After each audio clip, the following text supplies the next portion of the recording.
Jak nehrajou míček do sebe, jenom strkají.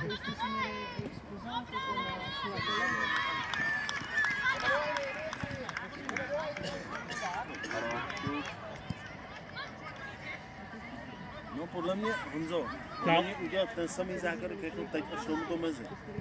No, nějak mu to skočilo tam, nebo se to nějak odrazilo, něco takového. Výborně. Hraj dopředu, nečekej.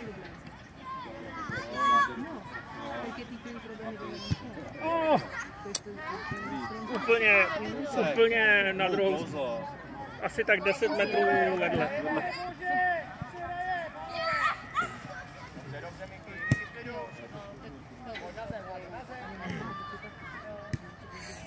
Proč se neuděláš klučku doprostřed? Ty vole, pardon. Tohle je soupeř na to, aby si musel z jedničky, zastav si to a rozehraj přesně někoho.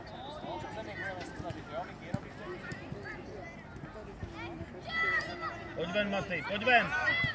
Hezky! Láďo, zaber! Hráče.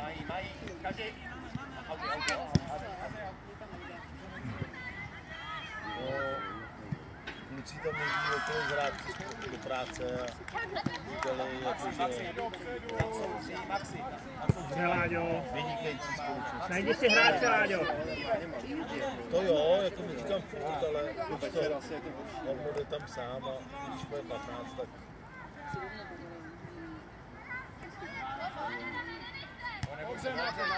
Má člověk jiný strach.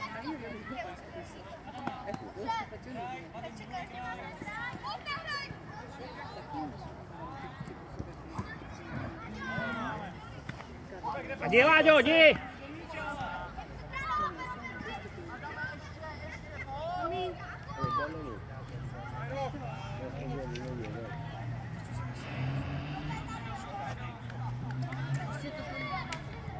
Hráče! Najděte si hráče!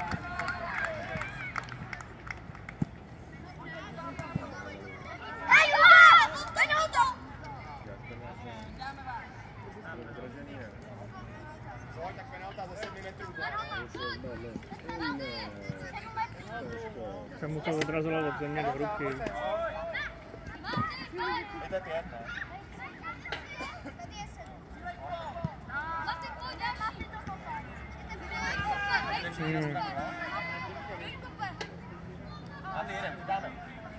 Tyhle ty penalty za ruce ve vápně, které jako jsou, to mi přijde úplně zbytečné.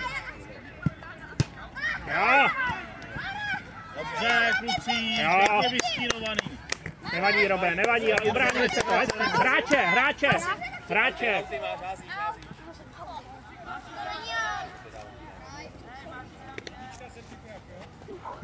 No tak nic. Pojď, rohy. Máš rozvázanou tkaničku. Sleduj tu hru.